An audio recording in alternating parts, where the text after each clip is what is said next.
We'll start this question with Mr. McDonald, and this question is, what goals would you like to accomplish if elected? Well, I would like to implement a strategic plan system that requires the council to work together in identifying current and future needs of the city. A playbook, if you will, for achieving goals defined by the council.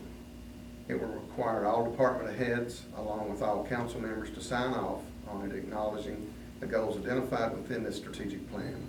Included in that would be a grade card of sorts to conduct a self-evaluation and for the public to grade us on our success in fulfilling the agreed upon plan. The driving force of this plan requires all to work together for a common goal for bettering the city and those we serve. It should aid our businesses in growth and thusly grow the city. With the growth, we need to desperately formulate a funding plan for better employee pay and benefits. This does not mean an increase in taxes. It should be formulated to correspond with the growth seen as a result of our efforts laid out in a strategic plan, ultimately making everyone a stakeholder. Thank you. All right. Thank you, Mr. McDonald. Mr. Dumont, same question. What goals would you like to accomplish if elected? I've got several, but I'll go over a couple, because if I told you all the goals would be here till midnight, I don't think none of us want to be here that late. But one of them being, keep taxes the same if possible. Make sure that taxes do not rise, because in the economy right now, it's hard for the working people. I know because I worked in it, my wife works in it, my mother, all my family, and I see the day-to-day impacts that our economy has on it now. So if we was to raise taxes, it would only make things worse.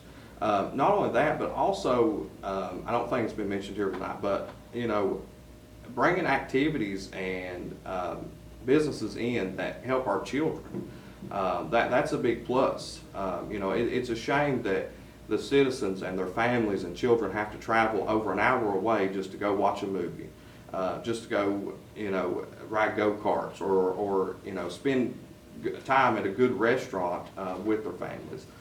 And not only that, but one of the also goals that I have is to implement a plan that like a 5-year road plan where our roads and our sidewalks are taken well care of throughout. And because I'll be honest with you, I think our roads are one of the worst roads within our probably a 50 or 60 mile radius, and it shouldn't be that way. If you've got people and citizens of LaFollette spending their tax dollars here in LaFollette, they shouldn't have to come home every day from Knoxville from working just to be afraid that they may tear their vehicles up on the roads that we have. So implementing a road plan, I believe, would be another goal. And then also making sure that, like I said before, I'm available. There's no city councilman that is willing to give their phone numbers out to the public. I think that's sad because they work for the public. City council does not work for themselves, and they don't work for the government. They're working for the people and the citizens of LaFollette. My number one goal, if I was to get when I get in office, is to make sure that every citizen of LaFollette has my personal cell phone number. That way, if they have any questions or concerns or any ideas, because you have 4 councilmen or 5 councilmen, but you also need the public's input on ideas to bring to the city of LaFollette. And so that's some of my goals that I have, Robbie. All right. Thank you, Mr. Dumont. Mr. Evans, same question. What goals would you like to accomplish if elected? Well, there's a few goals I'd like to accomplish. It's more of a vision. The first one would be the open transparency that I touched on earlier in the debate. I think that's an absolute that needs to happen from top to bottom. The second would be our infrastructure. I've looked at our infrastructure, and I talked about it 2 years ago. We need to have a 5 to 10 year infrastructure plan, and the infrastructure includes the asphalt on the roads, repairment of the roads, the sidewalk, the ADA sidewalks, and expanding them. And that's something that you can get federal grants. It's called STIP grants, but you can only have one of them at a time. So our focus is we need to get these grant projects completed. And there's an old saying, years ago that we learned coming up the ranks was whatever you focus on will go away. Whatever you don't focus on is here to stay. And I think that's what's happening a lot of times is we're not pushing and just expanding our thought process on getting some of these projects done. We get a no from someone and we just, okay, I'm the type of person, if there's a, say it's a road project, you know, an STIP grant for asphalt. If we're getting a runaround from TDOT and we keep getting that runaround and we're at one level and we're getting a runaround because they keep wanting more material, okay, fine, send it to them. Then we get to another level and another level. I'm the type of person that I'll take so much of those levels, and then I'm in my vehicle driving to Nashville, and I'm having a sit down with the TDOT commissioner, and we get it done.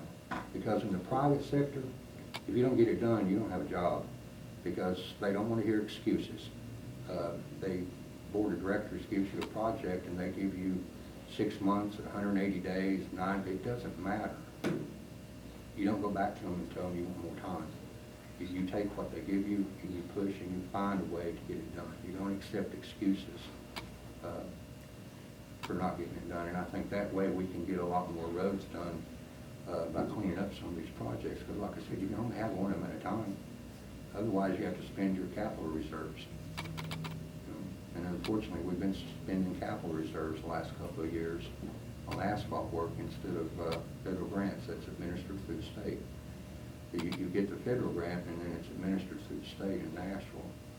And well, we just can't let this keep going, otherwise we're not going to get anything done. There's 72 miles approximately of asphalt roads in the city of LaFollette. That's a lot of miles for a small town like ours. But we got to have a strategic plan to get those done.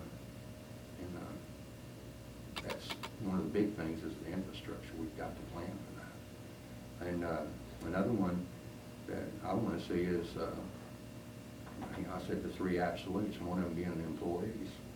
There's one thing that I've always fought for in every position I've ever held is for the protection of the employees. As long as you're doing your job and you're doing it right and you're within the policy manual, you've got someone watching your back with me.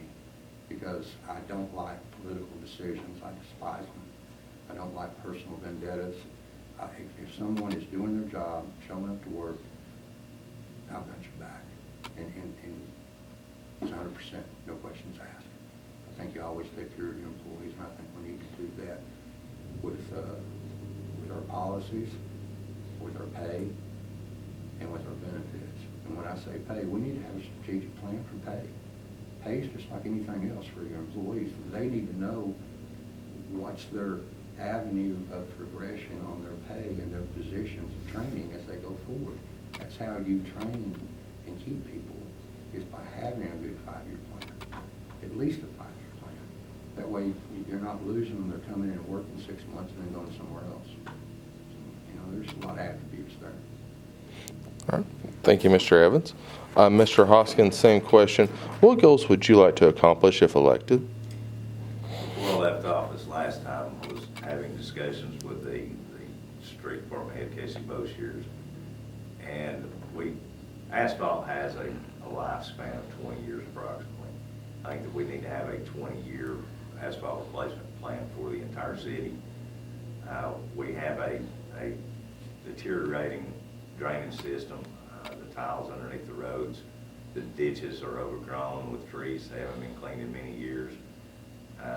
Probably expansion of his department to ensure that the ditches are clean. That when we had the flood a few years ago, it was primarily because the drainage system was depleted. It was overwhelmed, of course, because there's a lot of rain.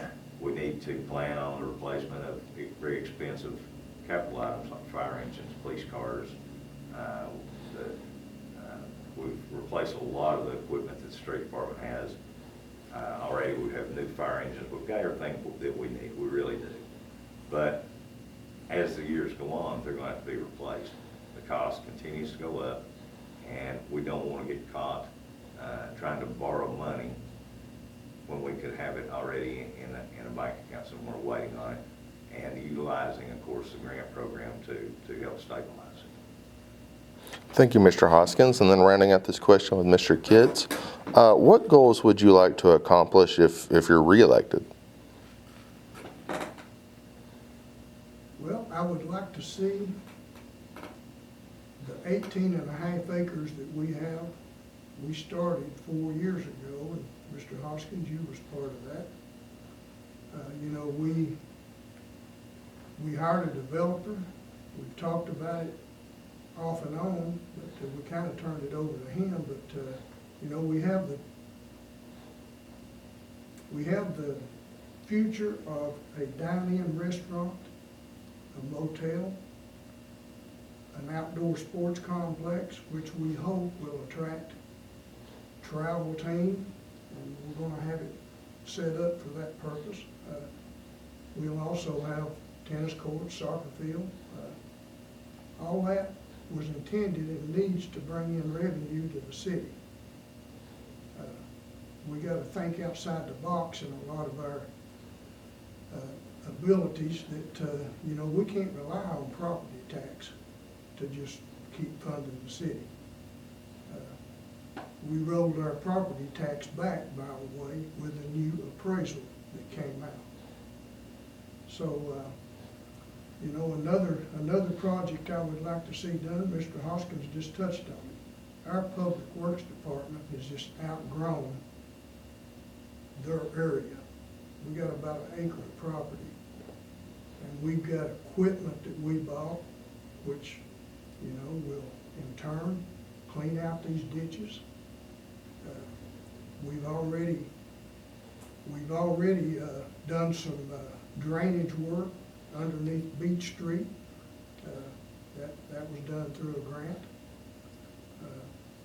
By the way, Beach Street has gone out for bid, awarded, and the state is working on it to loose the money real quick, and we hope it'll be paid soon.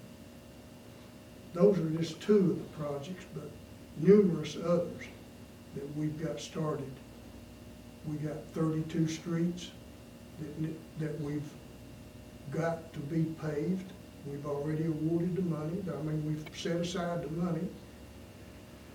They've paved a few of them, but you know, when Rogers Group gets a call to go to the interstate, you know, they have to go. That's their bread and butter. So when they come back in, they're going to try to do all the paving that they can get done before cold weather. So those are just three of the things. I could go on and on, but those are three of the most important things I feel like the city needs at this time. Thank you, Mr. Kitts. Next question, we're going to start this one with Mr. DeMont. And that one is, what is the number one criticism of your candidacy that you've heard, and how would you respond to it? Honestly, Robbie, I have not heard anything bad. No, you know, I've not heard anything. Now, that doesn't mean that it's not been said. You know, what's said and done behind closed doors to personal people or private people, you know, you'll never know, because if they keep it within that space, it never comes to light. I haven't heard anything other that I was a young one running. That's the only thing I heard. And really, if anything, the way I would respond to that is, you know, that motivates me to go harder in this race, because a lot of people I've talked to so far, and I've not done a whole lot of door knocking since my brother had passed away recently. I've kind of put that on hold to have, take time to grieve, but I'm planning on getting back out there starting tomorrow, Friday. But it just makes me want to go harder. But that's, like I said, I've not really heard anything bad. I wouldn't consider, them saying a young one's running is bad. I mean, really, I just let criticism roll off my back, because at the end of the day, if you hold on to it, you'll start creating a grudge. You'll start getting your mind off the important things and start focusing on that. And that's just not what I'm about. Once I get my mind on the citizens of LaFollette and the city of LaFollette, that's where it's going to stay. Whether criticism comes in now or later down the road, You know, it's just gonna go in one ear and out the other for me, because that's, you know, it's just, you know, it's ridiculous to criticize somebody, because really you don't know what they're going through in their personal life. And I've seen it happen so many times in school. You know, somebody will criticize another kid or something, and 2 or 3 days later, that kid's committed suicide.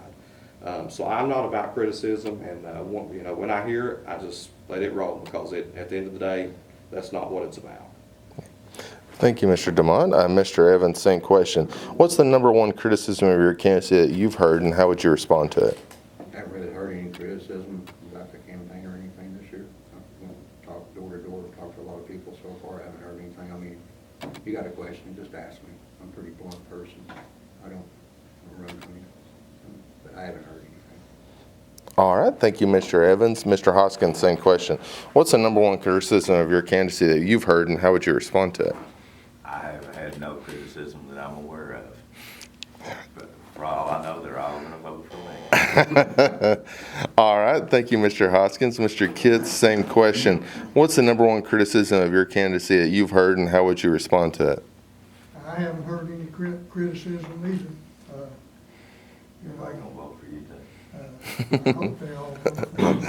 But, you know, I've been told the city's running better than it ever has in the last 4 years. So that's a pretty good statement. All right, thank you, Mr. Kitts. And then rounding this one out with Mr. McDonald. What's the number one criticism of your candidacy that you've heard, and how would you respond to it? I don't know if this is a criticism, just not enough signs out, and people are wondering if it's the same Johnny McDonald that they know. And usually when they really see me, they'll say, okay, I was wondering if that was you. So I don't know if that's really a criticism, it's just the unknown. Other than that, I don't hear anything negative. It's all been good. All right, thank you, Mr. McDonald. For me, it'll be hopefully the rest of what Mark don't get. Yeah, that's right. All right, well, we'll start this next question with Mr. Evans. And this question is,